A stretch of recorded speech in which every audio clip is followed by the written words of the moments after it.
Bridge, if you're still on my stream, is the audio working? It should be. I think I fixed the source. All right. Are you on NHTok? Yeah. Yeah, for once.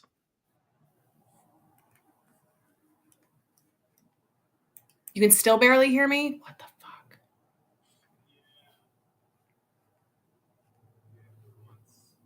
Like the mic is right near my face, so that's not the problem. Let's mic source. Yep, that's what it is. Fixed it.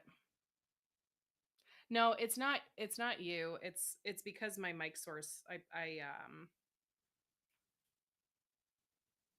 Aria, add me in before you leave the room.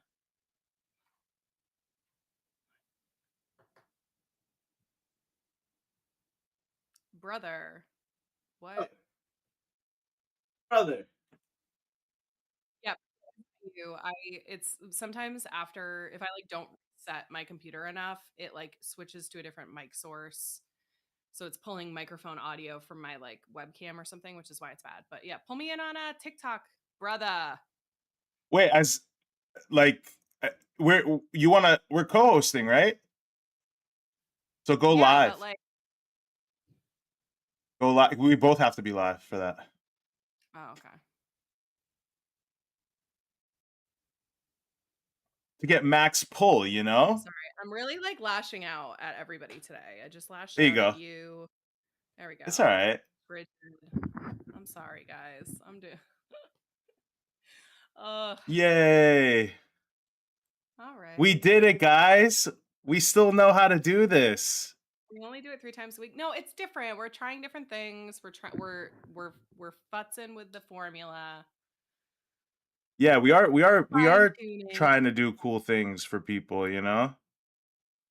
That's the thing is we're trying to do new stuff and trying to get in front of people in the best possible way. So I can't, let's see if we can do a board or something on here. Cause yeah, your board went away when, Oh yeah, dude, our chats. Oh yeah, there we go. Now we're synced. That was that one was my fault. There's too many buttons to press, you know? All right. Layla, good morning. Georgie's here. Yeah, I'm trying to see if I can put, the only thing with the co-hosting is that we can't put anything on our walls. Let me see. No, yeah, we can. I have an option. All right. Backgrounds. Dirt. Yeah, boards and stickers. Oh yeah. Sorry, guys. I'll put a sticker up real quick. When you're early, you get to see the nonsense. Yeah, where is Andy? I got one of your videos in the hopper for today that I want to talk about. Nope. Let's see, accept. No. Why are we in a match now? I don't know what I did. I feel like these are the people who are like debate perverts use this, who love to be like, I love kissing Trump's balls. Tell me why I'm wrong. But I've seen these before, and they're never debating though. They're like, "Come on, guys, just tap, tap, tap, tap," and it's like, "What the hell is?" We're like mice and hamsters now, right? Like it's like, "All right, guys." I hate it. I hate just it. just tap, tap, tap. Faster, faster. So what's up, Marissa? How's things? Now I can't hear you through Twitch.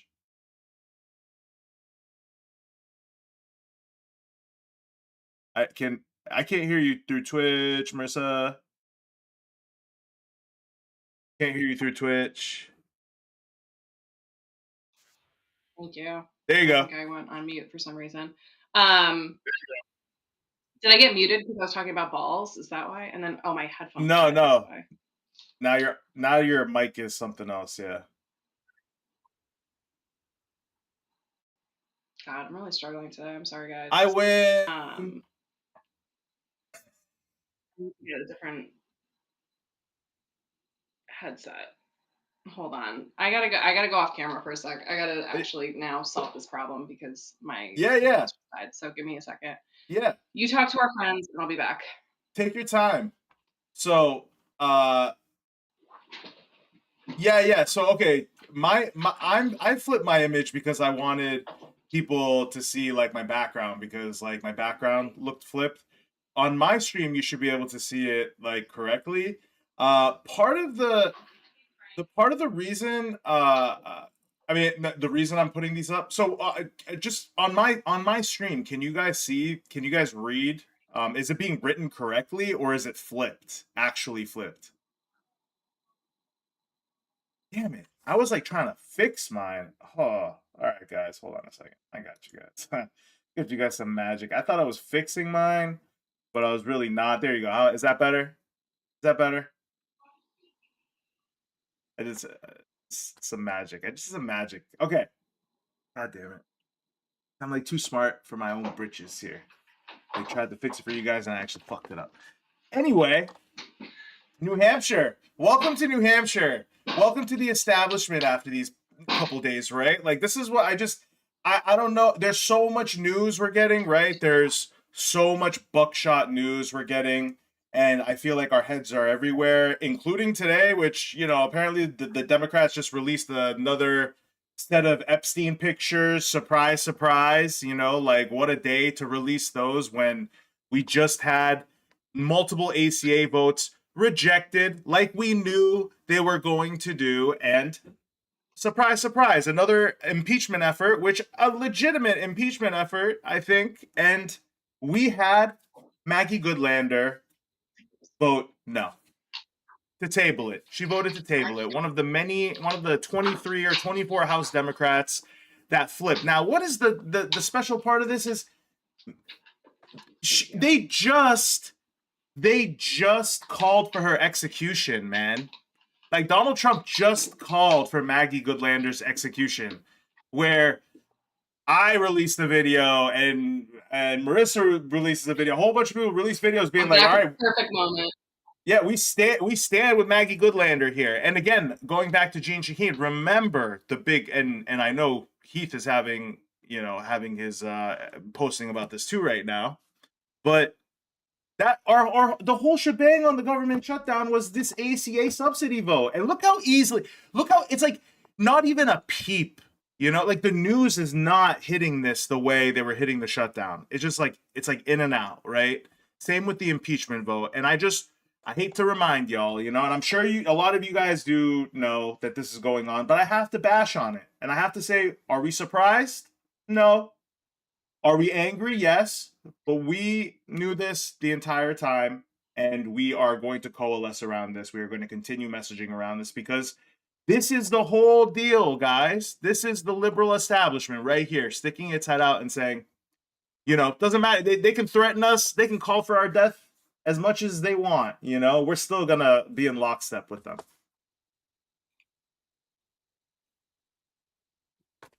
How you doing, Marissa? I don't want to It like keep is talking kind here. of incredible. Okay, now I have adult headphones. Sweet. Everyone tell me if anything is broken now, please, but I think we're better. I Your wanted is your to microphone? share Are you using the a right clip microphone? from our friend.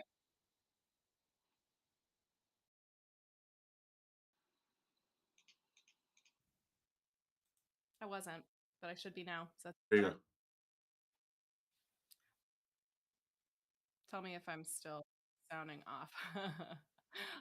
Yeah, the blue ones were a little too small in my head because they were built for an infant. Um,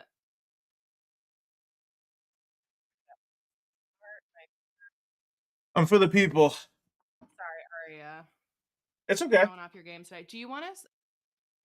I was Yeah. about to share. If you look in our chat, I was about to share Brendan's video on this topic. Yeah. Hell With yeah. Maggie Hassan. It's the most recent one at the bottom of our chat. If you want to just on while I futz with this. Hell yeah, I will.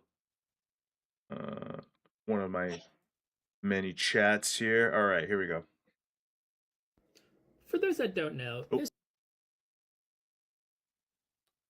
Humble brag. here it is. There we go.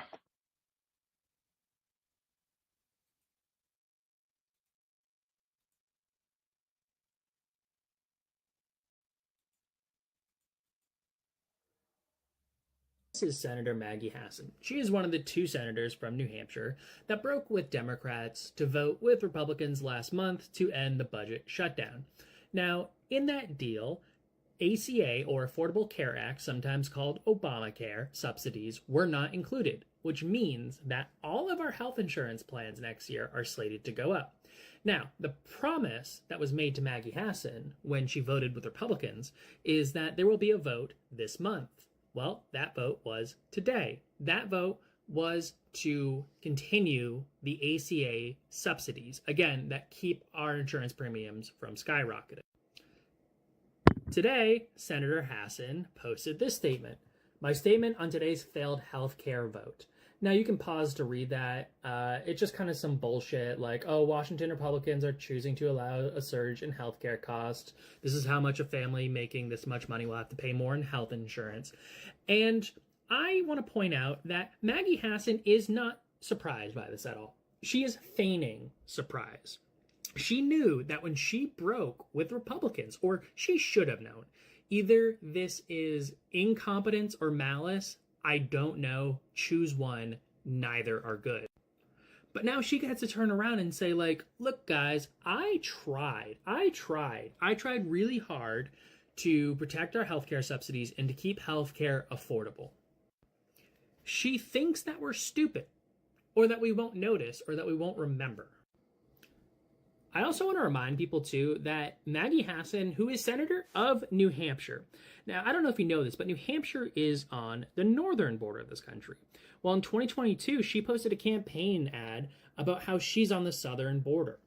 So after breaking with Republicans, after pulling off stunts like these that completely alienate the base of people that care about the rights of humans, and also she made this about 2 years before Trump was reelected and is now throwing people in concentration camps, but whatever. I just need to ask, with Democrats like Maggie Hassan, who needs Republicans? Hey, did you? I First of all, I was so excited to see and tell me if can you hear me? Does everything Yep, sound yep. normal? Okay. First of all, follow Brandon if you're not already. He's awesome. He's somebody who's been like commenting on my stuff and been sort of a mutual for a really long time now, and I really respect his point of view on a lot of things. So he's a good follow on TikTok. But yeah, I think it's an important reminder that like as Hassan and Shaheen are going on their little tour, their little like press tour right now of like who could have known this would happen? Like don't everybody, we need to be looking at the Republicans. That's who to blame. It really does it's the implication is that we're all stupid. The implication is that we don't understand and we can't see through what's happening. It's never been more obvious to me how much political theater that we're watching play out every day. This is what we all knew would happen. This is what we knew would happen the day that they caved. This is what we knew would happen in the lead up to the cave. You and I were on here. We were on everyone was on the apps like calling, encouraging each other to call, talking about the conversations we were having with with the staffers. Like this is not a surprise. This is why people were like no one thought this was going to work. No one with half of a fucking brain thought this was going to work. And so for them now to be coming out and going on this tour of like, well, who would have thought? We did everything that we could and the Republicans just did a bad thing. They want us to be pointing all of our energy at the Republicans so we don't point it at them.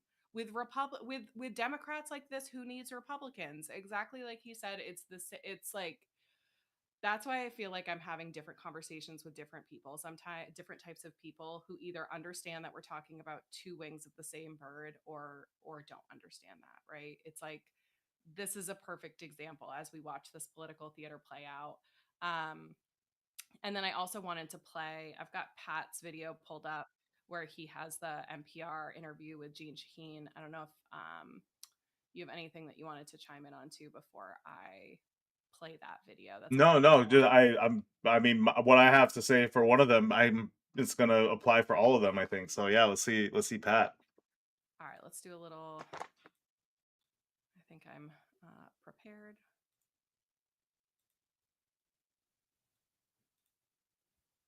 Selena just reported you're going to vote on 2 plans today, and neither is likely to get the 60 votes that it needs. Is that how you read the situation? It is, sadly, and it's sad because so many people are seeing their insurance rates come through, and they're doubling, tripling, in some cases even more, and people are concerned about whether they're going to be able to pay those rates, and we're going to see a lot of people who are going to lose their health insurance if we don't address this. I'm wondering if there's a chance you're getting played here, and here's what I mean by that, Senator. Vulnerable Republicans, a few of them will be able to vote for something today. It'll still fall short of 60. The Republicans get cover, and the bill doesn't pass. Well, I think people will know very clearly who to blame if it doesn't pass. We're seeing in the House a discharge petition that's trying to force a vote that has a number of Republicans who have signed on, who are trying to force the Speaker to actually get a vote on this, so that, because they're feeling heat from their constituents who are seeing these rate increases and not being able to afford their health insurance. We had a shadow hearing yesterday. We heard from a woman in Virginia who's a small business owner. She paid $544 a month for her plan in 2025. Currently, that same plan is slated to cost $842 for the month, and without the subsidy in 2026, her plan would cost $1,552 a month. That's not affordable for her. That sounds similar to the story that Selena Sims-Duffin just gave us. So if both bills do fail today, what happens next? Do you vote on something else? What happens? Well, I hope that talks are going to continue and that we might be able to reach a compromise agreement, because we need to make sure that we address this issue for the people who are facing these huge rate increases. We're going to have, if we don't, we're going to have about 4 million people who are going to lose their health insurance. And that's going to have ramifications throughout the healthcare system. We know that people will go to emergency rooms. The cost of uncompensated care, so that's care that's not paid for, is going to be over $7 billion. We know that that is going to have an impact on everybody's health insurance rates, even if you have employer-sponsored health insurance. So we need to address this issue. And beyond that, we need to address the high cost of healthcare. And there are things that we can do and that we have worked on in a bipartisan way. We should take up those things, those bills, and we should pass them, and we should address this, because and it's in the Republicans' interest to do this. Sorry to interrupt, Senator. You said 2 things that I just want to comment on. First, you point out that the rest of us pay for the healthcare, people who don't have insurance, who aren't able to pay for insurance. You also mentioned the high cost of healthcare. Do you accept the Republican argument here that Obamacare fundamentally did not bend the curve, as people once said? It has not brought down healthcare expenses overall. That's why you keep having to raise the subsidies. We have seen healthcare costs continue to go up, but the important thing about Obamacare and the marketplace is that we have covered more people, double the number of people, 24 million people who are covered under the marketplace. And in New Hampshire, which I represent, for the last 4 years in a row, we've seen the number of uninsured go down and the cost of premiums go down as well. So I think what we need to do is to look at how we provide healthcare for all of the people who need it, and that's what the marketplace, the Obamacare marketplace, she loves is to designed talk. to do. My now, God. one of the challenges is that Congress has continued to take away the funding that was designed to help lower those costs over time, so that we haven't been able to do the work that we need to on the delivery system reform to make the system work better. Got it. That's interesting. One last thing I want to ask you about briefly. Some people will know, Senator, that your daughter, Stephanie Shaheen, is running for a House seat in New Hampshire, and she criticized your vote to reopen government and get to this vote on ACA subsidies. And I'd just like to know, how was Thanksgiving? Thanksgiving was great. I went to her house. Her husband cooked. We had a wonderful Which house? dinner. Which and house? I know where she stands on the issue, and she knows where I stand. And I'm looking forward to seeing her as an independent in Congress, speaking her mind and working on healthcare issues. Okay, Senator Jean Shaheen is the senior Democratic senator from New Hampshire. Senator, it's a pleasure talking with you. Thank you so No, it much. wasn't. No, it Nice wasn't. to talk to you. Please go. I know. I was really hoping. Twitch, let me know if this is a little bit better. I was really hoping that would bring up a conversation about the great video we all saw from Thanksgiving. Alas, that did not happen. But yeah, it's interesting seeing them kind of go around and shopping these PR lines that they've been prepping that I just don't think anybody is buying. What are your thoughts, Arya? I like, you know, how I reacted when I first saw the news, and my reflex is to get angry, right? Like the reflex here is to get angry about this, and then like literally, and it's becoming like a shorter. It's getting like I can turn myself down. I don't know. Here's the problem. I don't know we're both streaming on Twitch, right? So when you guys say one's quiet and one's loud, whose Twitch are you in when you're saying that? Because that's very important. Are you in my channel or are you in Marissa's channel? Let's get to the bottom of this, because if it's me, I can fix it really quickly. On my Twitch, I'm loud. Okay, hold on 1 second. Let me adjust that real quick.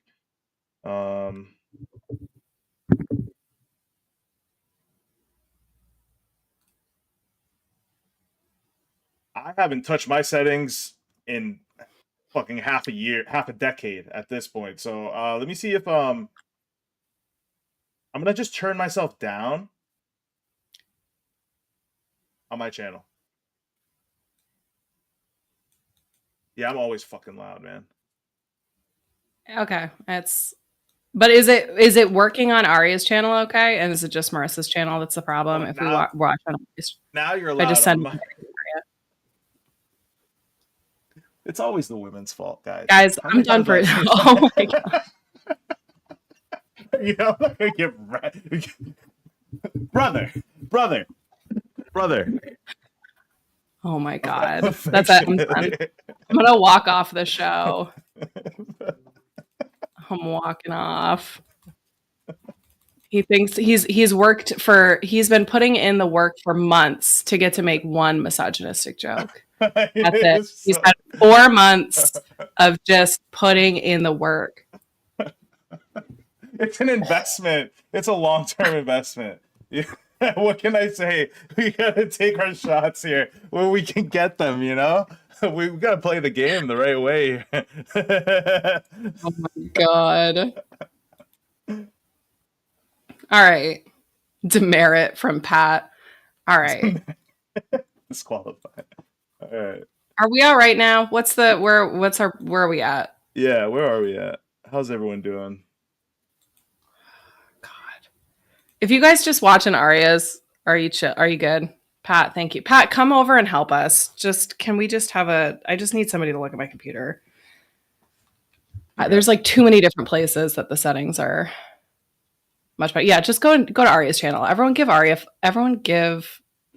the follow. Just stop following me. Go follow Aria. Men are smarter than women anyway. My takes are just reductive, and I just can't understand the complexity of the world around me because I am a woman and using my woman brain. So you should just go follow Aria, because men should just be leading. So you guys all heard that, right? That would be great. Because like I'm too emotional, right? Like, what was I gonna say? That's funny. No, this is anyway. This is the let's go greatest day back of my life. This is the greatest day of my life. Oh my God. This is the worst stream ever. We're done. We're canceled. We're off with. No, okay. Yeah, I mean, this is, and you know what? You know what? Isn't this is like a little microcosm of? Listen, just to turn this back around on the news here is that this is like how serious this is to us. Like, this is just the same shit that we expected, right? Like, we expected this from them. And I think it's important. Again, I have become, and this is where you guys all everyone has to make their own decision here when it comes to their messaging here and how they truly feel about this. But I am getting to the point where I just don't know what else to do besides like having arguments with establishment Democrats and people who are still supportive of establishment liberals is not worth your time anymore. It's not worth your time. It's like arguing with Trump voters, or it's really not worth your time.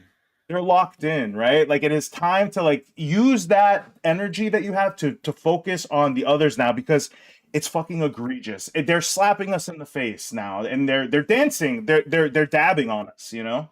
So. Yeah, I want to, in a similar vein, I want to share this video from friend of the show, Andy, who is an honorary New Hampshire resident, reporting live from Tennessee. But he had a good take on this. I'm going to share my screen and we'll watch this one, because this is speaking towards your point of view and something that we talk about a lot in the context of this is a really flattering freeze frame. Sorry, buddy. That Jasmine. Okay, that's better. This argument that we have a lot about, like the liberal establishment, corporate Dems, things like that, and the way that group, we have to start. It's to your point, is like there are similarities to how we deal with these folks with how we deal with MAGA, because there are very similar themes. So I'm just gonna play this video. Let me see if I'll play it on 2x or 1.5. Get support. It's Israel unwaveringly. I don't care that Gavin Newsom And this opposes is a wealth tax. These are all things to be expected. I'm going to go back to the beginning. And this is trigger warning, Jasmine Crockett. Something that I came to terms with today is that trigger warning, I actually don't care that Jasmine Crockett supports Israel unwaveringly.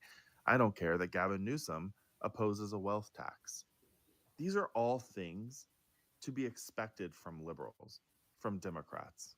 And today I had to reconcile the fact that it's really just the inner liberal in me that is frustrated by these facts. A video that really helped me put in perspective was one that a mutual reposted and I saw, and it was this. If we get rid of APAC, but we leave capitalism in place, we will not have succeeded in our objectives. If we get rid of APAC and imperialism remain, then we will not have succeeded in our objectives. Capitalism, imperialism, that is the multi-headed beast, right? Politicians taking money from APAC, that's just one of its many heads. It means nothing if you don't actually kill the beast. And so it's uninteresting to me that Jasmine Crockett is in full support of Israel. That is uninteresting to me because the sky is also blue, water is wet, fork found in kitchen. You know, when I say I think this kind of speaks something that I came to terms. This kind of speaks to your point, Aria, about these things just being unsurprising and at a certain point not being worth our energy, because what we're seeing unfold at a federal level and the way we are seeing our federal delegation continue to prop up this administration, prop up these choices that are being made, these things that are happening, the way we're seeing people capitulate, the way we're seeing, I think you were talking about this when I stepped out of the room, but the latest sort of conversation around whether or not there should be impeachment papers filed, and their unwillingness to participate in this kind of direct challenge on the Trump administration. We're just seeing it unfold time and time and time again, and we just need to expect it at this point, and we need to just know that that's what they're going to do, because they're still part of the same machine that wants to uphold the same systems that have led us to this position. And so it really is, at least for people like me, it's been kind of a mindset shift. Andrew's in the comments saying the Democrats will always protect the interest of capital. Liberate yourself from surprise. I love that. Liberate yourself from surprise. I think that's true too. And like we were talking about it this morning, Aria, and you're like, my reaction is anger. And it's like, it's almost like, can we like release some of that, because we just know this is what's going to continue to happen. And this is why the primaries are so important, because we cannot have these corporate Democrats in these seats making these decisions, because they're going to continue to be making these decisions. They're going to continue to fail us. They've proved this time and time again. I have no more energy in my soul to be disappointed in Jean fucking Shaheen or Maggie Hassan, because these bitches are going to let me down again and again. You know, it's moments like these where like there are theme songs playing in my head, right? Like there are theme songs playing for different things in different moments. And a lot of times the theme song of my inner monologue over the past year, over the past 3 years, 4 years, whatever, has been sad, has been dreary, has been angry, okay? Has been dark, has been not been positive in any way. And again, when I say positive, I'm not saying like you can't yell positively, right? Like these are affectionately, right? You can brother affectionately. These are seriously like how I feel about like just general life, like about being, you know, that it's love is active, right? Love isn't passive type of thing. And what this should do, what the theme song playing in my head is like one of those like fucking like Rocky type like uplifting theme songs, which is like, we already know what the plan is, guys. We know the plan. This isn't anything different. The things that we have been talking about as a community, how we've been organizing, coalescing, it's with this in mind. This is how they've been behaving. It's not like new to us, you know, like they've always been centrist to the point of having an R next to their name. They're voting with R's all the time. Maggie Goodlander and her impeachment vote. Ma'am, with all due respect, brother, like they called for your death. Oh my God. Like, there is this conspiratorial like part of our, Jesus Christ, let me fucking put this on for a second here. Jesus. Like you have to start playing with the possibility here that this is all a plan. It's all a plan. This is all theatrics. It's a script. They're reading off a goddamn script. I feel like Alex fucking Jones, man. Like, I don't know. I don't know what it is. Like, I'm being gaslit or something beyond recognition, like, into oblivion, right? I don't know how to, like, behave. Like, it was a few weeks ago. You know, it's not like it happened a few years ago. This just happened. You're telling the troops, do not do anything illegal. They call for your death. They call for like they're questioning your mental health. They're calling that treason now.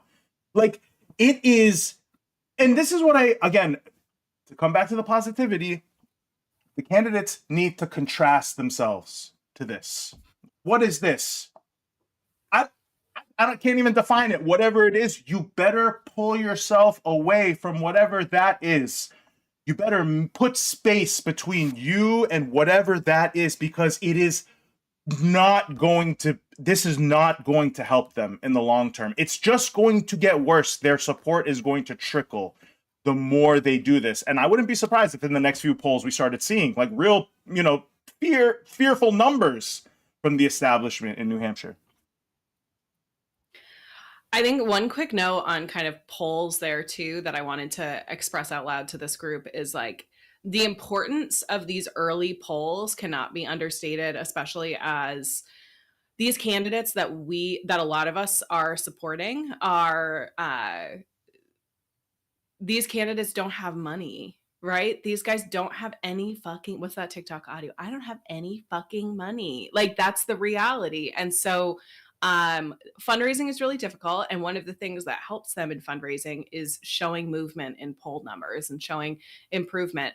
Something that I thought was so interesting, and we talked about when we dug into the last round of polls and some of the raw data, is like, okay, for CD1, for example, Heath Howard showed a good amount of movement. And he also, I think he was the only candidate in that race that showed any movement. And then when you look at the raw data, I think he got like 16 poll respondents or something like that. We're talking about 16 people responding to the text message and saying like, yep, Heath is my choice. And that is enough to kind of say, hey, this is movement, right? We can show this to big groups that are coming, knocking on, are going to start knocking on doors when you show these candidates can make moves in polls. So I'm somebody who always has traditionally ignored polling texts. I would encourage all of us to re-examine that behavior, participate in polls, and more broadly speaking, this is why supporting these candidates now on social media is really important, because their social media numbers play into this kind of stuff, into how much support they're going to be able to get from bigger groups, from bigger candidates that might be offering endorsements. So not only make sure you're following these guys, but helping them build their social following by boosting their posts, by talking about them. And even more than boosting their posts, it's by talking about them, right? So like we all know the psychology behind like you're scrolling through Instagram and you see somebody, maybe you just share their post to your story. That's like fine. That helps. It's better than nothing. But what's even better is if you can do your own post, even if it's not a recording of your face, but something that's like screenshots. You can do a carousel post, something that comes from you specifically, as opposed to you just boosting their content, tells your friends like, hey, this is a candidate that I actually care about. I'm not just mindlessly reposting. So my call to action would be like, think about how you can deepen your social media participation with some of these guys to help them get more traction, to help show to your direct circle of people in your life who you influence, whether it be through social media or through just you're moving throughout the world. Talk about these guys, not just guys, these brothers. Talk about our brothers here on the left, and talk about them as much as you can. That way, when your friends get the text messages about the polls, they respond. Because if you can get 3 people to respond to that poll text that wouldn't have, you're moving the needle for the candidate with ripple effects that you'll never even know. So this groundwork that we're laying right now, anything that you can do is extremely important. And that's my social media pitch of the day. And donate if you donate it as well. Obviously, people in the chat are saying that, but like they really do need the money. And so if you're able to do even $5 monthly donations, that way they can point to you, add you to their list of how many donors they have. That helps, even if it's a low dollar amount. And I think this is, I don't know if you want to segue this into what Dave and Pat did. I think it's a good way to do it. Yeah, it's a great segue. We were both there. Multiple people here were there as well. I mean, we can just, should I just explain it or show a video? I'm just gonna explain it. Basically, I mean, in talking with, I mean, David Bates, good friend of ours in the community, in New Hampshire Talk, had a great idea, which was like a great grassroots fundraising idea, right? And he was basically like with Pat.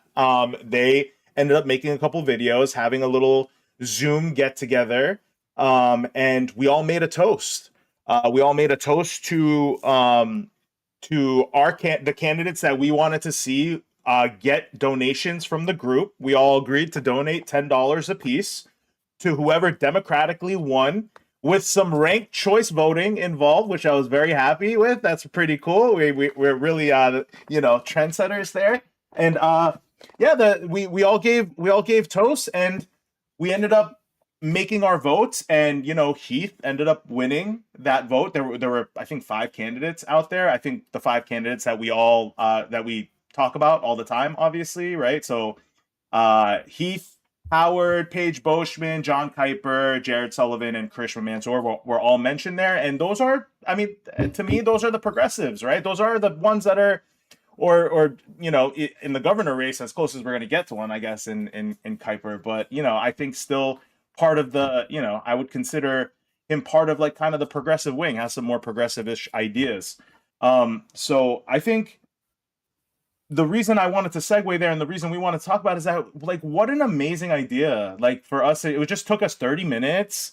We got to see each other. We all like each other. At least, you guys pretend to like me. And we, like, got to be there. We got to be in each other's presence, which is something that Marissa and I talk about a lot, right? Which is what Marissa opened the door for me, is, like, this kind of being in space with you guys, right? That's how I met a lot of you guys. That's how I met Bree from the North Country. That's how I met Bridget not too long ago, and Paige Boschman and David Bates. I met them all there, at the same place I met Marissa. And I think there is something to be said when we can look at each other, when we're sitting here, making toasts to each other. And it's a very short period of time, and it's for good. And in that short period of time, what did we raise? Like $100 more if people wanted to do more. And we got it all to a candidate that we all care about. I think ultimately everyone in that group, the way they were toasting, the people they were toasting to, I think we're all generally on the same ideological platform. So it was nice. It was awesome to see. And it's definitely got my mind working right now about how we can continue, how we can like carry the flame here, right? Because it's a great thing that they started. Yeah, it was super smart. I'm so glad we were able to go. There was like a great group of people there. It was such a low key, low effort thing. And there really is this element of like humanity when you can just, even virtually, like be sharing spaces with each other. One of the things that got my gears turning on was like how so much of what we've done thus far, or what I've done thus far, has been rooted in like TikTok and rooted in social media, because that was kind of what kicked off a lot of this. But now we're at a place where I think that we can do more. And TikTok has inherently a lot of limitations, and it's a really high bar for people. There's a high barrier for entry where it's like, okay, you have to be in New Hampshire and have these political views and comfortable on camera and familiar with using this app and becoming a content creator and learning how the algorithm works. And like, there's all of these different pieces that make it hard for people to participate in this space. But I think this space will always be important as part of this, like, how do we get people into this funnel, right? Of like this work that we're doing.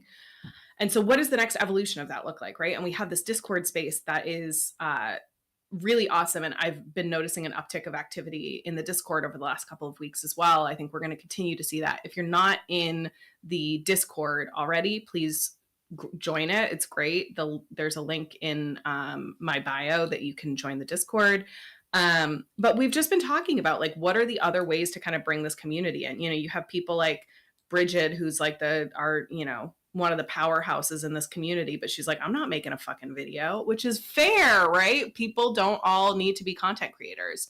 So I think that was also what was really special about last night, was there was a few people that I was like, oh, that was cool. Like I hadn't seen, their faces before. And I think it's a space that allows people to contribute what matters to them without having to do it in this kind of most public forum. So thoughts and ideas are welcome. That's kind of like I just wanted to sort of put that out there as like something that's happening in my brain of like, how do we do more of that virtual gathering that is with the intention of a little bit of socializing. It can be tricky to do that kind of thing in a way that's like social, but also like for information sharing and getting a sense of who's doing what work, what's happening in different parts of the state, how can we all learn from each other and really like build this more of this two-way relationship. You know, I think the last thing I'll say on this is like, I hear from people a lot with like ideas and with things that they're seeing that are happening that they want to see me talk about. And I just can't talk about everything. And I just will never be, even doing this, it's like, even we struggle with this. It's like, we're never gonna, we also don't want to, right? Like, we're not trying to do the news here. We're not trying to be your morning news broadcast, right? We're trying to talk about the things that resonate with us, that we think we can speak on with enthusiasm, that we think we can raise awareness about, motivate action with. That's kind of how we decide what we're doing, but we can't do it all. So I'm very trying to actively think about what are the other ways we can activate this community that doesn't, that I'm not like a blocker, or Aria and I aren't blockers, or the people who are creating aren't the blockers. How can we democratize this and sort of decenter? Like, yeah, that's kind of where my gears have been turning on this. But all that to say, I was really appreciative of David and Pat for doing this last night, because I think it kind of, you stick your neck out to do this sort of thing, right? And you're kind of, there's always this feeling of like, oh, are people gonna like come, and like, is it gonna like, and I just really appreciate them doing that, because I think there is an element of vulnerability, and I appreciate it because it gave us a model, right? Now it gave all of us a model. So anybody here in this space can say, you know what, I'm going to do something like that. I have an idea of something similar I can do to get people together, and let us know what you're doing, and we'll try to come and like help amplify it. And you know, this movement is about, I think, so much more than just the candidates that we're talking about here. I think there's so much more happening. And there will be so much more happening, but I think using the candidates as kind of a jumping off point or a framework was awesome. So anyway, all that to say, like, I thought that was really creative, and set, you know, raise the bar on how we can be kind of showing up and using these spaces to show up and spread the word and raise some money. Yeah, and as little as the things that we talked about before, like talking, you know, they're talking about the candidates, you know, like on your favorite podcast and calling them in, like Ramona did, you know, like it's like there are things that exist, like saying their names out in the algorithm, right? It's just that helps. Everything helps, and I do like, I know Sinahan has mentioned it a few times in the chat, and there is, and other people have too, not just her. It is constantly, and I want people to know this, because I know it's hard to know what's going on in the background, but Marissa and I are constantly, it's constantly on our minds about how we can turn this into quote unquote material disruption, right? So we talk about these spaces all the time, and like these internet spaces or these like kind of protest spaces are a great, like, for lack of a better word that you mentioned, a funnel, right? And this is new to me, right? To create action, for coming from like a shit poster, to create action from our internet interactions, right? And we do have some plans for this, and we are gonna lean on you guys too for some of those plans. And I want you guys to know that with the legislative session coming up, that we do have a ton of plans, including for Veto Day. We are going to be there for Veto Day on Wednesday. We are going to be guests. Hopefully, we're going to have our names said on the floor. I would love for that to happen, so every person in that state house knows New Hampshire Talk is in the house. And I would hope that they won't say our names. I don't care if they say our names. I want them to say New Hampshire Talk on the state floor, you know, on the state house floor. That's my goal. And to get recordings and to talk to as many representatives that want to come and talk to us. If you guys are there, I want you guys to come and talk to us. You guys got important stuff you want us to talk about? Show up there on Wednesday. We will give you time on the stream straight up to come talk to us. That's our promise to you. We'll show up. You guys show up. Come talk to us. We'll put anything that you want to talk about in New Hampshire that you think is important, we'll give you time for that.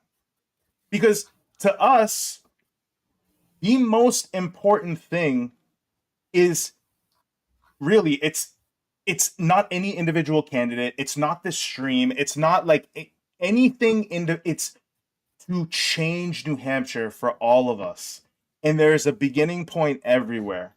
And that beginning point for me had to be on the internet, you know, and I feel the urge every day when we went to Starbucks, Marissa, there's an energy there that is completely different than anywhere else we can get, right? We are there on the ground. It's fucking freezing. No one is out there performatively. We are there and the candidates are there. And it just, I don't know like where else to get. That is the most natural motivation, coalescing feeling that you can get. Unity, class unity with your demographics, whatever. What say you? Doesn't matter. But showing up in those spaces, I think, at least for us, is very important. And we want to empower all of you to show up too. And we will show up to the weirdest towns in New Hampshire. If we can go speak to people, we will do that, and we would love to do that. And as this legislative session kicks off, you will start, I think, seeing more of that. And with the weather getting better too, I think that's a big part of it out here. Obviously, like being out in space is a little more difficult out in New Hampshire in the wintertime. But the time's coming.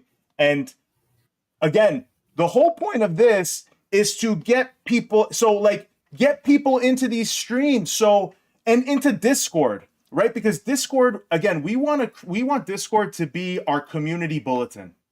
And that's what Discord is made for, right? Because it would be so much more helpful for everyone in their issues. Again, there's so many different issues everywhere, right? And like in micro issues too, in the smallest towns, they all deserve attention. But sadly, Marissa and I, we're two people, we can't give everything the attention it deserves. But in that Discord, everyone who's in that Discord cares a lot. You don't just join a Discord channel if you don't care, because it's like a cool thing to do. People are it's like in 10 there. steps to get in there. Yeah. People are active in there because people are being vetted too, right? You don't want bad actors in there. That's how it's moderated. It's a safe space for New Hampshire. And again, you want to recruit people to show up somewhere, perfect place to do it. There are, I think as of now, it's like 170 people in there. That's not a small community. It's a lot of people for Discord. So absolutely use Discord more, post more, and look out for us too in these public spaces. If there are events you guys think that we should be having a stream at, put it in the Discord. And on top of that, I'm going to give it down back to you, Marissa, in a second. We are going to plan a Discord only stream. I don't know what it's going to look like exactly. I don't know if we're going to do it once a week or once a month or once every other week. But to promote Discord being used, we're going to take that one stream, we're going to put it on Discord, and you can watch it if you're in Discord. That's the only way you can watch that stream, and you can talk to us directly. It's going to be like a community session, right? It's going to be, everyone's going to have a chance to speak, whoever wants to speak. And Discord is very easy to screen share and all that stuff too. But we think because there's a lot of people on Discord that don't use TikTok and don't use other things. It'll be good for them too to be able to jump in. So look out for that. If you're on Discord, we will have like a Discord only stream because we do think it's a very important place for what we're trying to do and to get people over there. And I think part of the goal of the Discord only, and this is where like literally we've just been kind of marinating on this for the last like 12 hours. But I think my goal on that is I want to open up the floor and allow more folks from the community to be speaking on their own community's behalf, to talk about what's going on, talk about what meetings they've gone to, what learnings they've had. Because like Sina Hans in the comments, like, is absolutely right. It's like, I'm like begging people to just get involved on a town level. Absolutely. Like there's so much work that can be done. And I think that your videos on those topics have helped demystify for people. And that's something that we keep talking about as well, is like, how do we demystify this stuff for people who have never gotten involved before? Because I'm acutely aware that the group of people we're talking to here has a whole sort of spectrum of experience in these issues, where there's a lot of people in this chat who have literally probably not actually ever showed up to like maybe not this chat today literally, but like there's a lot of people in general in my comments and in my ecosystem that aren't even going to protests, right? Or aren't even going to the big like No Kings and stuff like that. And then there's other people who are more comfortable and taking more of these actions and getting involved in a local level. So I think demystifying those steps for people is really important. And so that's part of where Aria and my energy is coming from, of like, how do we as people, the people who our skill set is, we know how to use these apps, mostly depending on the day when my fucking audio doesn't work. But like generally speaking, like we know how to like do this stuff. And that's the value that we're able to add. And so we're trying to maximize for that. So a couple of things regarding Wednesday specifically. I'm going to share my screen. Hold on. So like Aria said, we are going to be in Concord on Wednesday. So it is veto day. It also is in the morning. This sanctuary movement is delivering this petition to the governor and executive council meeting. So they are asking for as much public support physically as possible to show how important this is. This is specifically a response to what's happening around ICE activity that we're seeing ramp up across the state.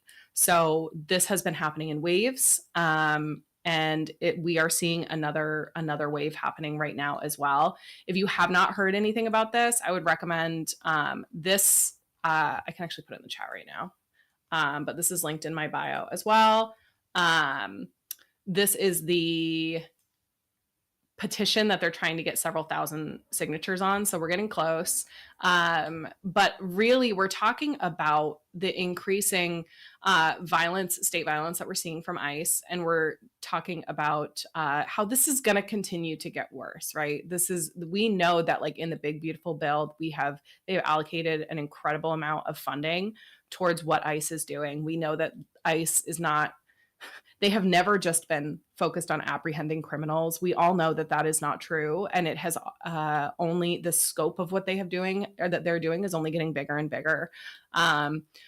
So here's one way to get involved. I hear from people, to be honest, I hear from people on this issue a lot when it comes to their front door.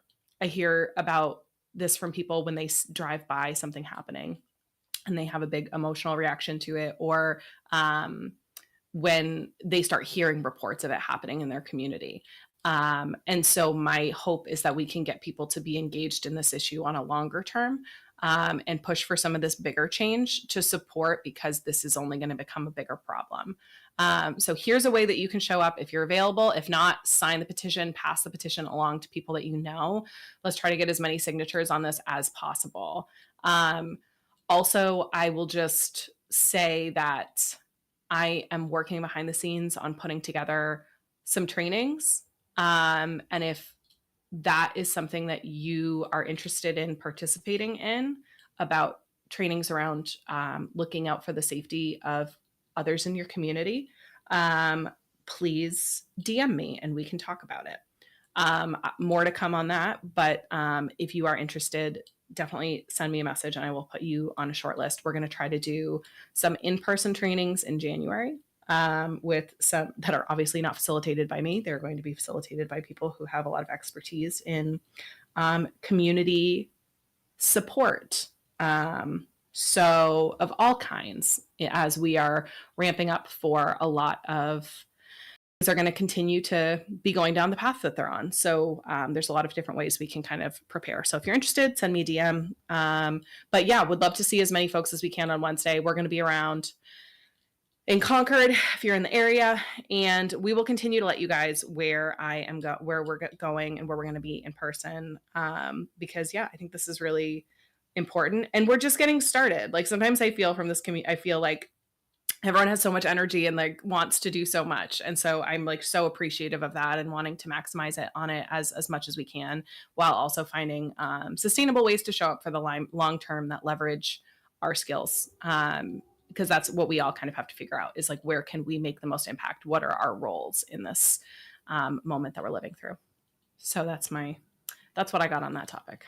No, I love it. I don't have anything to add, honestly. I mean, I think you hit every nail that I would have talked about, and I hope to see. I just signed the petition myself, so I hope to see you guys all sign the petition. I posted it in Discord as well, so if you go to Discord, you guys can see it in there. It's one of the chats in there. Thank you. So, look, there was something else, right? Really, there's something else related. Skip it right now. We're going to try to make some funny content too, because Ari and I keep talking about how we do a bad job making funny content when we're together, because that's the kind of stuff that gets likes. But we're always just kind of in the biz.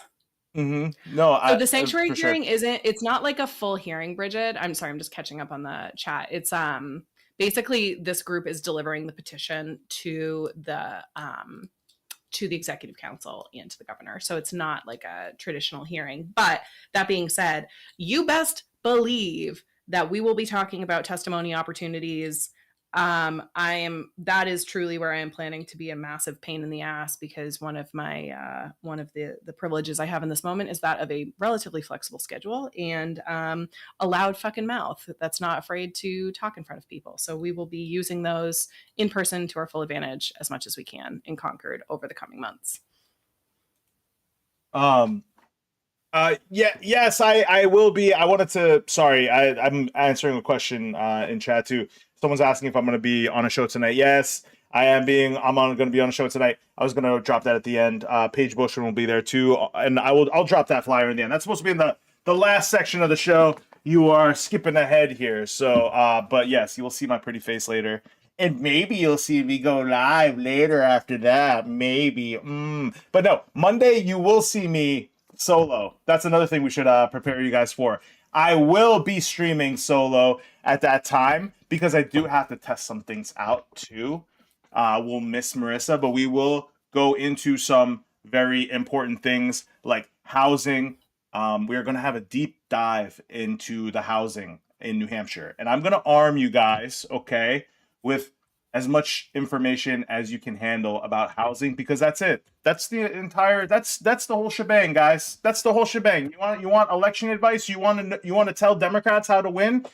Tell them not to use, like, every other word that comes out of their mouth should be housing.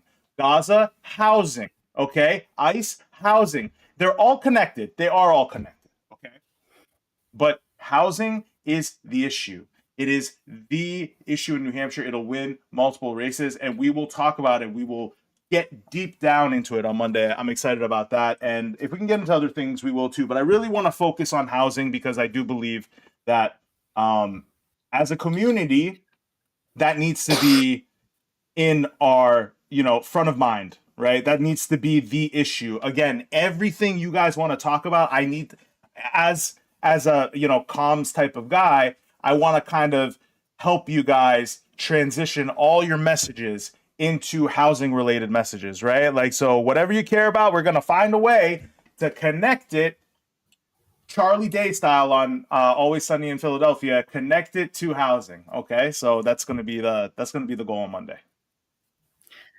There was a couple questions in the comments about what bills we should be tracking. I would recommend checking Ken's profile. She made a couple of videos. So Ken's Nicholson, if you're not already following her, she's the OG TikTok queen.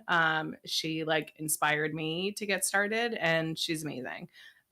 So follow her. She's talking about some of the bills that we need to be tracking and how you can track them. She'll do a screen share, show you everything you need to know. Heath Howard's also talking about a couple of the bills that he's tracking as we head into veto day specifically.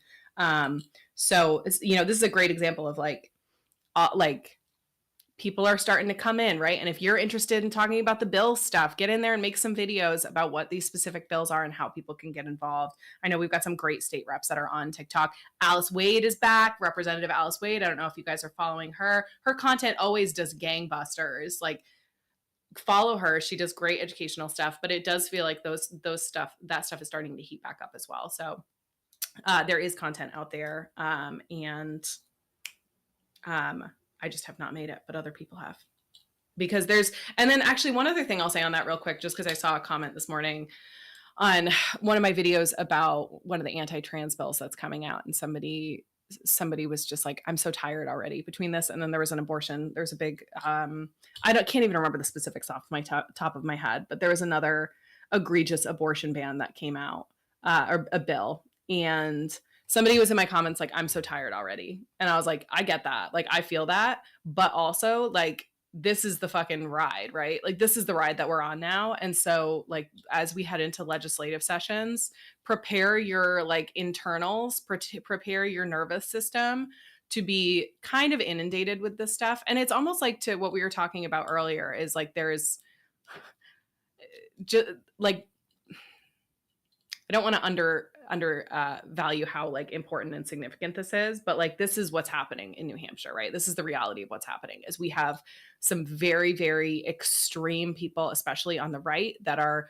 pushing forward some insane legislation. And so that's why we're doing all of this shit, right? It's not just for that, but like is to push back against what we're seeing, and push back forcefully. So do whatever you can to kind of get your nervous system in a place to be like, this is what we're heading into right now. And also, if you're somebody that's like seriously impacted by some of this stuff and you need to take a break and you need to take a step back from it, that's okay. Like, don't feel like, I don't know, man. I saw that thing about I was reading it in the Discord about the latest like anti-trans bill that we're talking about that's coming up in the House. And it's just like in New Hampshire, and my heart just like really fucking hurts for all of like our trans friends who have to see this stuff all the time and who have to like live in this. And so I also just want those folks to know that like you guys aren't in this by yourselves. This is the fight, right? And this is the fight that we're all ready to fight, because this is not the state I want to live in. And I know this isn't the state you want to live in, and we all deserve better. So that's where my energy is coming from, is like, we're all on your side. And if you need to take a step back from this at any time, you need to do that. And that's totally fine. Yeah. I'm going to say rest is resistance, baby. Rest is resistance. Don't ever shy away from getting that rest, because we need you at 100%. And I completely agree. I think all the marginalized communities, I mean, and I want you guys, and this is not something we're immune from either, you know, the needing of rest, needing to take a step back. Like, I have been going through my own struggles with posting content recently. And I'm not trying to center myself here at all. Like, I want you guys to know that like no one's immune from this idea that like you get personally affected by the algorithm, by the spaces, by the news that you see. I am, you know, again, just to give you a sense of what my algorithm looks like. My algorithm is very Islamophobic right now, like extremely Islamophobic. That's what the algorithm has figured out that is pissing me off right now. So it is like showing me a lot of that. It's showing me a lot of my teammates, for lack of a better word, liberals, a lot of establishment liberals, the way they talk about Muslims and Middle Easterners. It's like, it's hard, right? And if I didn't have like this community, if I didn't have people like Marissa, like my family, I mean, it would be even harder. But I think I've come to this understanding that what the algorithm is trying to do is divide us constantly, right? It's like trying to constantly put us at each other's throats. There's no point, right? There's absolutely no value in punching sideways or punching down. And that's what some of these people, they're suffering. And a lot of people, when they suffer, they need to take their suffering out on an easy victim. And the media manipulates us. Politicians manipulate us. I mean, politicians that I thought would defend me, like maybe not that I trusted politicians, but people that I thought, well, again, were on my side. I don't believe that anymore. Now I'm so much more. I have to be so much more cognizant of that. And I don't have legislation, at least not yet, that is threatening to remove me from this earth, right? In a way, right? To like erase my identity. There's no legislation currently to do that against a Muslim or Middle Easterner. So I can't even fucking imagine, you know? So, and that's why for me, like, it's all about systems, right? It's all about what the system is doing to all of us. And there is no, like, we're stronger together ultimately. So those algorithms, if I could just give like some of my own advice, because I know like these social media, they're really good at doing this, right? They're really good at like breaking down your walls, like, and knowing like what you want to see or don't want to see, for that matter. So just keep that in mind and don't let that poison you the way it did to me sometimes, right? And it did to me in the past. Don't let it poison what your North Star is, which is ultimately no one is free until we're all free, man. You know, this has nothing to do with any individual group. This is, you know, rising tide lifts all ships. So every other bullshit cliche I'm gonna throw in there and give you that. Like we're just stronger together here. So I'm sorry that you also, you know, and that everyone that's been suffering under this regime and prior regimes, even democratic regimes. That's why I'm here. It's not about, it's about all of us, I think, ultimately. And you guys all motivate me. You know, you guys all inspire me every day. So I appreciate you guys. It's tough, and it's tough. You're working through a lot of stuff in public too, which is, I think, trying to process the stuff and process through it publicly too is really tricky. And I appreciate you doing that. I appreciate you sharing so much of this with all, because as always, I think it broadens our awareness, and it certainly has broadened my own awareness. Yeah, and I Because it's love true, it. these outbreaks are different. Yeah, go ahead. I just want to say I love it because this is something that's like bothering me on a daily basis, right? It's like something, it's one of it's like an annoying like symptom that you just can't get rid of, and it's like following me around, and it's like this little dark cloud above me. And then I'm like, I don't know how to talk about this. I don't know how to navigate this. I want to maybe talk about it on stream. I talk to you about this. I'm like, how do I navigate this? What do I say? And then like I am afforded these opportunities from the community, but by being here with you all to like say what's on my mind and to get it off my chest. I hope you guys all feel the same way when you're talking to us too, because you guys allow me to like share these fears and these anxieties that I have, and I know all of you deal with in one way or another. And I appreciate the community for that, and I hope that you guys, at least in the future, when we build more of like this community stream that we're talking about, that everyone can feel comfortable enough to do that with us too, because we're all human. You know, we all need a little support once in a while.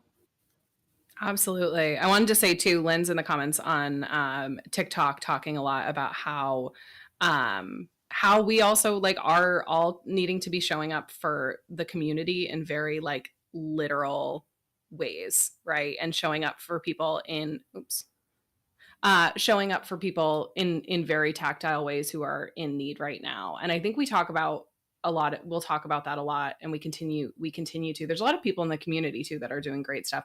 Sinahan as well, who's always punching above her weight, just posted a really great video the other day about how she is regularly supporting the food pantry by doing pickups, and she has something that's like worked into her routine, and how she's seen that drop off, right, in even just like in supporting food pantries. And so it is true how I feel like the mutual aid piece of all of this kind of like comes in ebbs and flows, where people are paying attention and then sort of attention drifts away. And that's such a horrible symptom of like the moment that we're living in, where there's just so much like news to keep up with, and you truly cannot keep up with everything, right? You can't keep up with everything and also be doing all of the things as well. But I think it's such an important reminder that like, as we're all thinking about like, how are we doing work that we haven't done in the past, and how are we doing it in a sustainable way? Like how are we building mutual aid into that, right?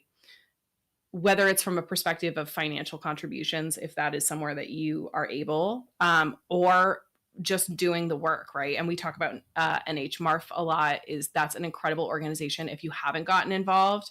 And it's so easy to get involved, because the way they do their events is they have like a free store every single week in multiple areas across the state. I know they have one in Manchester, they have one in Dover. Look them up on Instagram if you're not already following them. It's MARF, Mutual Aid Relief Foundation.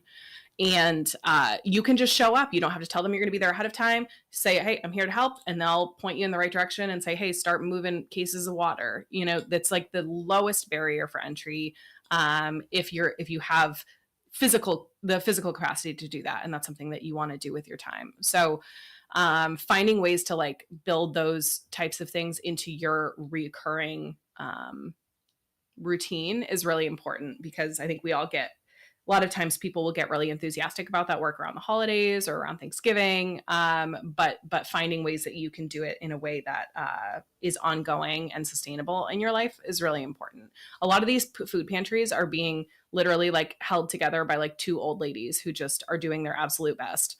And so if you're able to come in there and bring some energy and bring some support, it can be really, really impactful. So yeah, and the Sinahan, choose what you can focus on. We got to divide and conquer a little bit. It's absolutely true. I think that's like a common thing people experience when they're getting engaged in activism or political advocacy or political anything for the first time, is that feeling of like you have to do everything. And that was one of the first lessons I really learned like last winter as I was starting to get engaged in this stuff for the first time, which was every organizer I met was like, please do not try to just like reinvent the wheel. And I'm so glad I took that advice, because like there are so many people out there that are already doing this work, that are experts. Help them. They need your help, and like your towns need help, and like there's all these ways you can get involved without having to try to reinvent the wheel. Yes, that description of the algorithm is so accurate. But yeah, Crazy. that's it. And then yeah, good note from Sinahan. If you need help, anyone reading this, please speak up. This time of year is hard for many reasons, and I promise you are so important, and we need you here. It's so true. Yeah, what do you got? What do you got, Arya? So I got a question that just came in through TikTok. Is how do we? Well, first let me just the last thing I want to say is that the algorithm we really should do. We joke about it, Marissa and I, doing like a For You page, like reveal, like what our For You pages look like. I seriously send her every time my For You page acts crazy. I send her like what it's sending me. Do it today. I got like 10 more minutes in me. Let's do okay. For You page. Okay, before I do that, let me just talk about one of the questions in TikTok, which is how do we eject Kelly Ayotte? Let me tell you how you eject Kelly Ayotte or anyone like Kelly Ayotte. You got to be excited to vote. That's it. And I know it sounds simple, right? But voting, people don't just show up and vote. And when Republicans win elections, that's what's happening. People are not showing up to vote. Let me tell you, as someone who has worked in government, who has worked in campaigns on the ground level, something that they tell you as an organizer all the time is that it's all about get out the vote. That it's all about exciting people to show up and vote, to get people to the polls. When turnout is high, Democrats win. Not that that's a great thing anymore, like, but that's like liberals tend to win. Democrats win when people show up. When people don't show up, when there is like a turnout depression, Republicans win. So Republicans bank on turnout depression. They bank on less excitement. They bank on lessening your ability to actually show up to the polls. That's why a lot of the times they're trying to make it harder for people. That's why we're so lucky in New Hampshire. Like I at least in parts of New Hampshire, I'm not waiting in line for 4 hours to vote ever on any election day. I've never had to do that. I don't know if anyone in New Hampshire has had to do that. If you have, let me know. I'm actually curious. I know in Georgia, like you're guaranteed to wait in line. Like you're guaranteed because they do not want people to vote. This is like so how do we remove Kelly Ayotte the same way we remove establishment Democrats who have been screwing us over in New Hampshire, the same way you would remove anyone? You need to excite your electorate to vote. You can't excite them by being like, oh my God, the fascists are coming. The fascists are here now. Okay, they're here. So you can't fearmonger them. You can't fearmonger about them because they're already lasering boats off of Venezuela without any recourse. They are doing everything they want with the Epstein list. They're acting like they are. The amount of things that have changed in a short period of time is crazy. And that's why, again, I want to remind all of you guys that we are never going back to what it was. Like for better or for worse, what the world we lived in before this administration is never returning. I need you all, everybody, I need everyone to internalize that, because the next question becomes, what do you want to come next? Right? What do you want to come after this? Do you want more Maggie Goodlander? Do you want more Chris Pappas? You want more Gene Shaheen after this? So we can get more Trump after they fuck up again? Right? Like, so again, I think there's this, and it's not within progressives really. I feel like progressives are and leftists are kind of in tune with this, but liberals, a very like establishment liberals, I think have this kind of fever dream that they live in right now, that like we're gonna flip a switch and all of a sudden everything that's been done is gonna reset. Like it's like no, we are past that point now. We are way past that point. Future America is gonna look much different than past America. It's just what effect are we gonna have on that, and that what we depend on is excitement. How do we excite low propensity voters to the polls? You excite them with policies. You excite them with populist policies, affordability policies. We're not reinventing the wheel here. It's not fucking magic. Okay? Like Zoran built the script. I'm not saying that exactly is going to work in New Hampshire, but I'm saying like the platform, the policies, these cross state lines. When you talk about affordability and housing, what's a bigger issue in New Hampshire than housing? That is the biggest issue, 5 times more important than the next important issue. So the same answer in every situation. Kelly Ayotte, whether it's the president, we have to excite people. How do we excite people to show up and not fear them into showing up? Because the fear isn't working, right? So that, I don't know if you have anything to add to that, Marissa. No, I mean, Lynn's in the comments saying, those already affected. No, it's not the same world. And I think that's very true. Obviously, that's what we're seeing is the world already has changed so aggressively. But interestingly, like I talk to a lot of people who are affected by these policies, but still don't see the bigger picture and still are just associating the problems with Trump or the Trump administration. And it's hard to kind of get people over that hump, right? And again, it's like when we're talking on TikTok or we're talking on streams, whatever, we know we're talking to people who are coming from a lot of different perspectives here. And so sometimes you might hear us say something and say like, that sounds so obvious, but it's not obvious to everyone. And so that's part of what we're trying to do is, I don't know, we're processing through it together in real time, and we're processing through it as the individuals that we both are. But yeah, the landscape has changed completely. And I think getting people enthusiastic about these policies, that it's not even just policies, it's the reality that we don't have to live this way. Some of us know that, like we have internalized that, like, this is not how things have to be, but you still talk to a lot of Democrats and they still want to get into the weeds on ACA and about like, well, this specific piece of it and this, it's like, they're doing the best they can. And they're, what else are they supposed to do? You have to be on another planet now, because like, again, that is like, we don't have to be squabbling over scraps. The establishment Democrats like Gene Shaheen and all these people want us to think that we have to squabble for scraps, and we don't. And that is the importance of the candidates and the policies and the things that we're talking about now, because we have to paint that picture of a future that is so hard for people to wrap their heads around, because we have been so indoctrinated in this country by like this American this American propaganda that like this is the best way to do things, when it's not. The fact that we have people not able to pay for medical care, who are not able, like was seeing posts yesterday, all sorts of people talking, who are in this community, talking about the difficult decisions that they now have to make because open enrollment closes in like 3 days. And so people are needing now to decide, because of this decision yesterday, if they're going to pay for healthcare for themselves for next year. And it's like, it doesn't have to be this way. And we have to sort of move past the squabbles that the establishment Democrats want us to be having. And we have to paint the bigger, brighter future. And so that's where I'm at. That's my thought going into the weekend. So yeah, great. Want to do a little FYP roulette? Sure. I mean, do you have? Yeah, let's do that. Fine. I was gonna say let's drop some. All right, so we're gonna do some FYP roulette here. Hopefully it doesn't embarrass me too much. We'll do a couple of them here. Oh, it's our friend. Okay.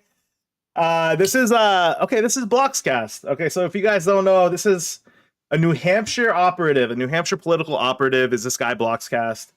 Got about 1 million followers. He just endorsed Page, which was like awesome. And he's gonna be involved politically in New Hampshire, I guess. He like worked for Bernie Sanders or and for the Clinton campaign at some point. And it's a mystery who he is. We don't know who he is, but we have talked to him. He seems pretty cool. He's very centrist. And he makes that clear to us that he is very centrist compared to us. But the fact that he's yes, and he's very anti-establishment. That he makes that clear that he's very anti-Maggie Goodlander. He's very anti New Hampshire establishment. So let's see what he has to say about Nicholas Fuentes here. Oh, I'm very interested. Cover a controversial figure, it causes a lot of debate in the comments. With that being said, people take all the comments that they see in my comment section and assume it's all of my followers. 56% of the people watching don't follow me, so I'm assuming 56% of the people, or somewhere around there, were also commenting. Seeing a lot of comments like, oh, good to know Blockscast followers think this. It's like, no, that's not how comment sections work. Well, you failed to mention how he thinks about this, and you failed to mention how he thinks about that. Yeah, Piers Morgan did that for 2 solid hours, and he leaned into all of it. So I don't know if anyone knows about like this interview, but Piers Morgan interviewed Nicholas Fuentes, and I was like live chatting, like I was like sending links to Marissa live of when this was happening. It was the silliest fucking interview I've ever seen. It was literally, the questions were like this. Like a literal question was, are you a racist? Like he literally asked him to his face, like, are you a racist? He's like, yeah, I think I'm cool with that. He's like, do you think Hitler is cool? And he's like, yeah, he's pretty cool. And he's like, are you sure? Are you sure? He's like, and I'm just like, this is Black Mirror. This is an episode of Black Mirror I'm watching right now. You know, like he's like, yeah. He's like, well, you think women shouldn't vote? He's like, are you a virgin? He asked him like right after the interview, are you a virgin? And he's like, are you sure you're not gay? He fucking asked him that. And he goes, no, I'm not. Answer?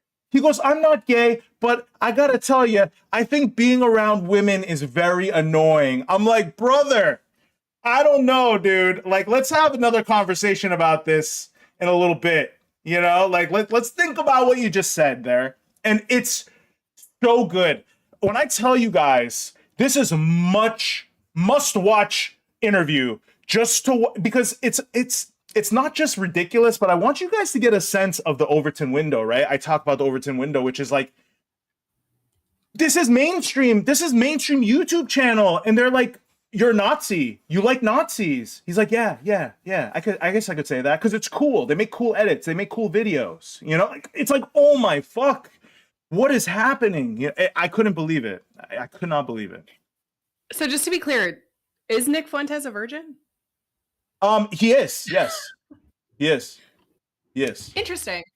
That's a whole topic that I'm not the right person to speak on this topic, but there is I see a lot of very interesting commentary about just the way that patriarchy has caused so much internalized homophobia that is now coming out in a way that is destroying our democracy. Just as a general theme, I'm not saying anything about anyone in particular, and I find that very interesting.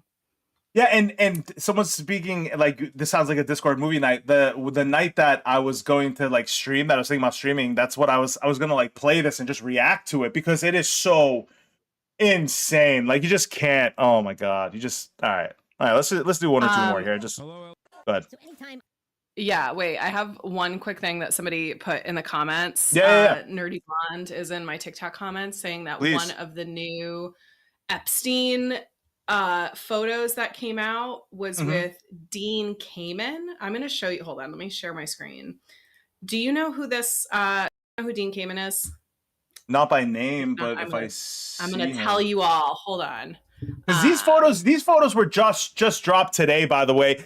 Surprise, surprise, with the whole ACA vote, and then surprise. What convenient timing, you know? So Dean Kamen is the Segway inventor. Oh my God. He also, this is an article that somebody, I can't remember if I talked about this on a stream or not, or if I just posted about it, but he is a person that I was not prepared to talk about this today. So bear with me as I fumble my way through this, but he has a medical company that makes a medical research company based here in New Hampshire that receives a ton of federal funds that have, there's some accusations that have floated around about the ethical nature of these funds coming from the Shaheen, that Gene Shaheen has an involvement, and because Gene Shaheen has an involvement in everything. And then the important reason I wanted to bring this up today is because you know who works for his company now, ARMI, who is an executive at his company, is Stephanie Shaheen. So that's just a fun little rabbit hole for folks if they want to go down. I'm going to put this link to this article in the Twitch chat, just as an FYI. If you're interested in doing another deep dive, I would recommend looking into ARMI, the money that they have been getting from the federal government, how Gene Shaheen has been stewarding that, and then how Stephanie Shaheen has built a career and a fortune through this company as well. So just interesting. Anyway, just breaking news that I just did a quick Google search. It looked like there had already been some loose ties between him and Epstein, so it's not a huge surprise, but again, it's just one of those things where I'm like, holy fucking shit, how is everyone in our United States government tied in with this Epstein fellow in like 1.5 degrees of separation max? They all had each other's phone number. Like, this is so, I just like, my brain continues to think that I have like absorbed it all. And then I'm like, no, oh fuck, there's more. So anyway, this is our shining star here in New Hampshire, Dean Kamen, pictured with Epstein. That's all. I just somebody put that in the comments. Thought it was worth mentioning. I thought the inventor of the Segway died using a Segway. Was that like an urban legend? I thought that's like, didn't like one of the creators of the Segway die on a Segway? I thought that was the story. That's something. There's something there. Maybe there's a few inventors. There's probably more than one inventor, because when you have an invention that great that changes culture the way that the Segway did, there's probably a few people involved in absolutely, yeah, for sure. Anyway, but I mean, like, yeah, I swear to God, that's not something I'm making up. I swear I heard something like that. But no, I mean it's perfectly said. And again, Epstein, right? The visceral, I mean, I think the without getting too much into it, because again, another one of these, like, we fucking like we breathe oxygen. Yeah, humans breathe oxygen. Thank you for that information.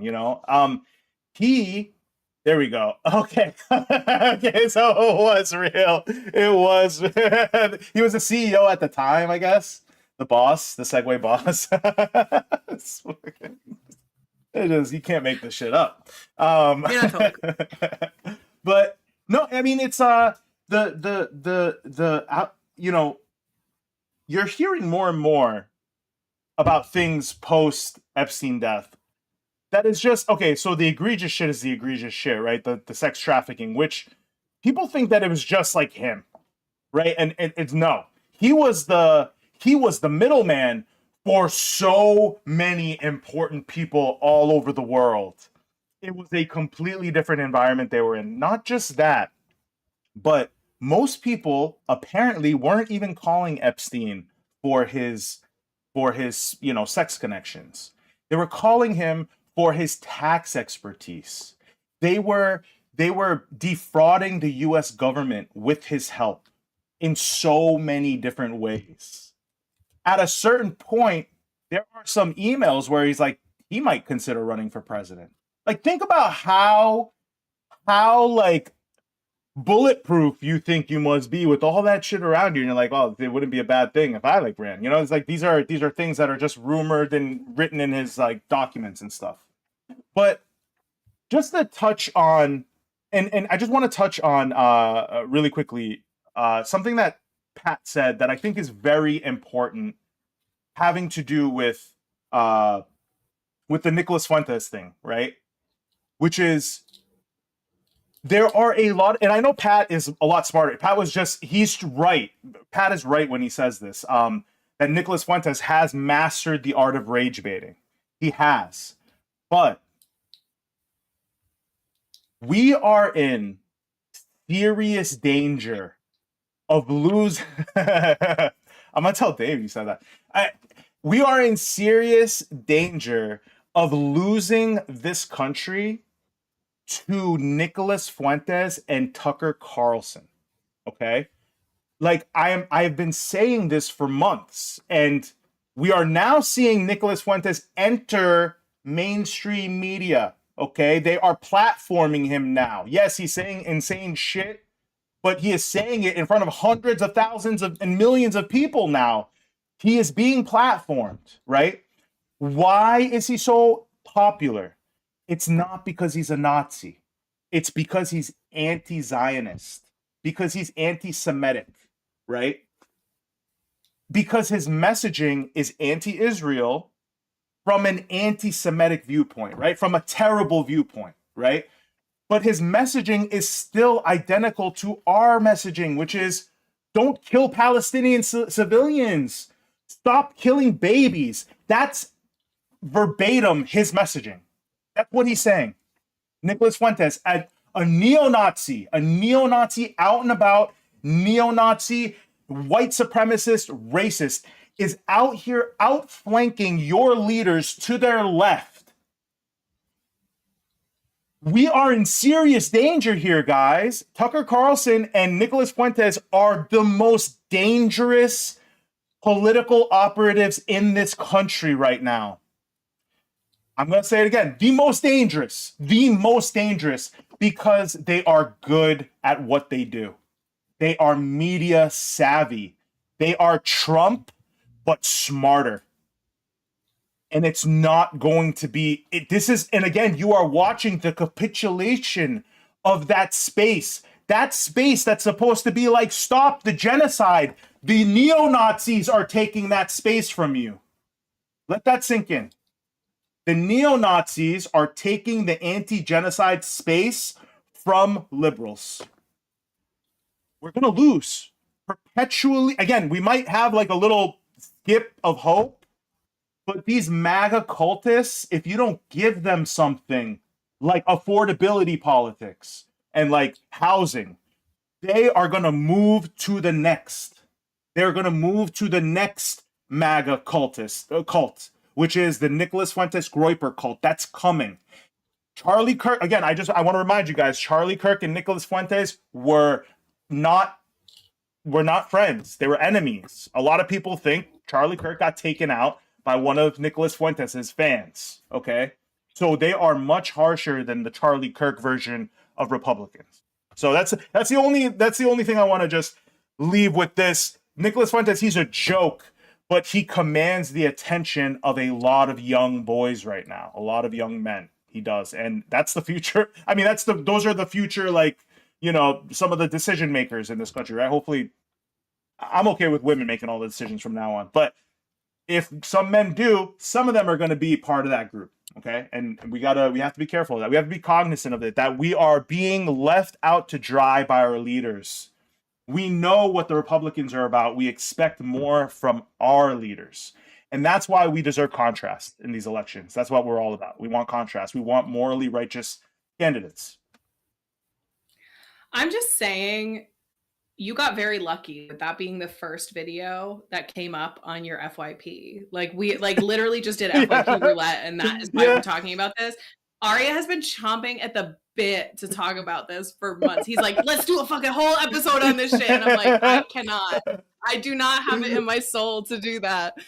But you got your moment. You made it happen. Yeah, I'm happy. You know, this community works in just cosmic ways, you know. Just got to talk about everything I wanted to, you know.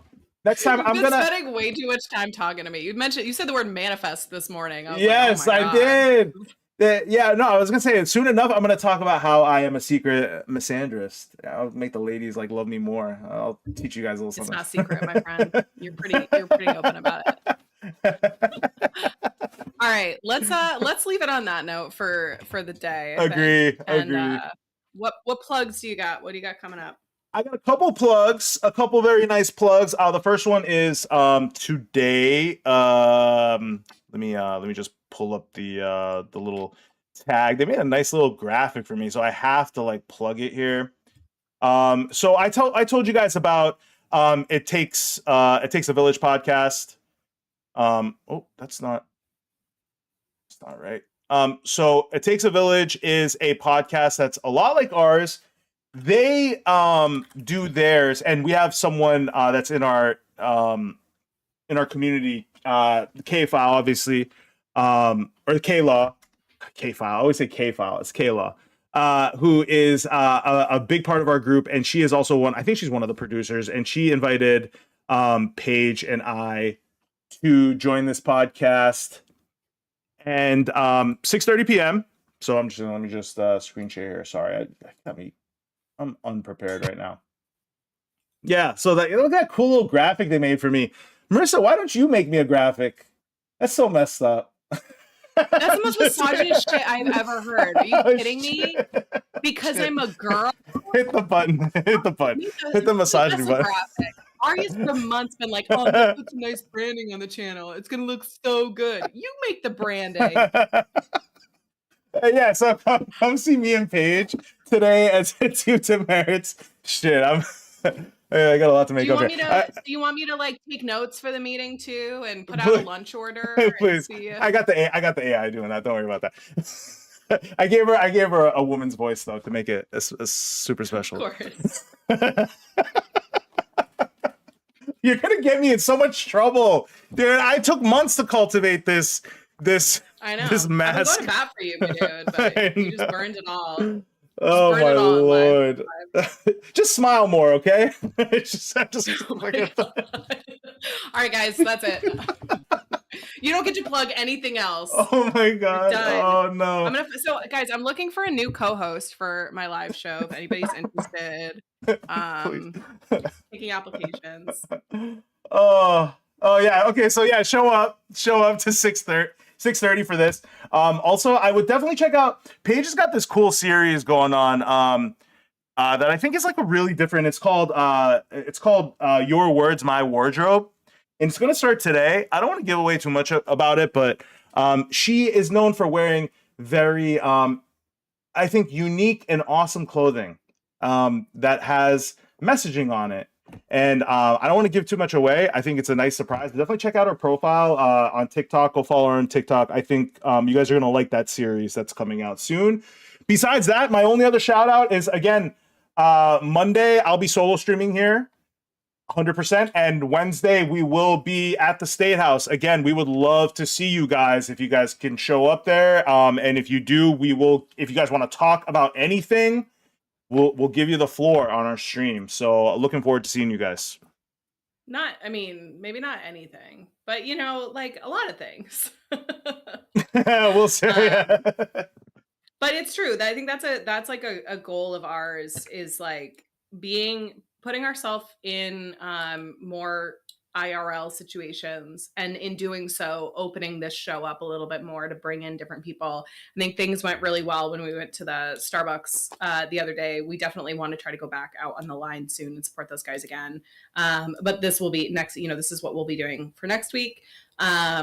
Yeah, like Arya said, he's streaming live on Monday solo because I have some stuff going on that day, but we'll be back for the rest of the week. So Wednesday will be, I don't quite know what our schedule will look like exactly on Wednesday, but we will, because we're going to be, there for 9:30. We'll be there a little bit earlier for the gathering around the sanctuary activities. We plan to be there for a chunk of the day, and then we'll be back for our regular live this time on Friday. So next week we'll be busy, but looking forward to it. Let us know if you're going to be there in person in Concord, and we'll look out for you. And yeah, let's try to use the Discord. Be in the Discord if you're not already. We'd love to see you there. And even if you don't check it often, it's a good place to just kind of have this is like a raft if everything else goes away overnight. If things on TikTok start going haywire, it's like we want to have everybody in that space. So That's all I got. I think that's it. Everybody have a good weekend. Do something fun. We're Enjoy gonna go to a yourselves. Polar Express thing. I'm very excited. We're going to Portland and we're gonna like do a little Polar Express train thing. So gonna have some holiday magic, some holiday cheer. Hope you guys That sounds do fun. a little bit of bring a little joy as well. I'll be watching the Patriots win the division. Let's go. Go Pats. All right. I'll talk to you guys. Love you guys. Be safe. Bye, Talk to you guys tonight. Bye.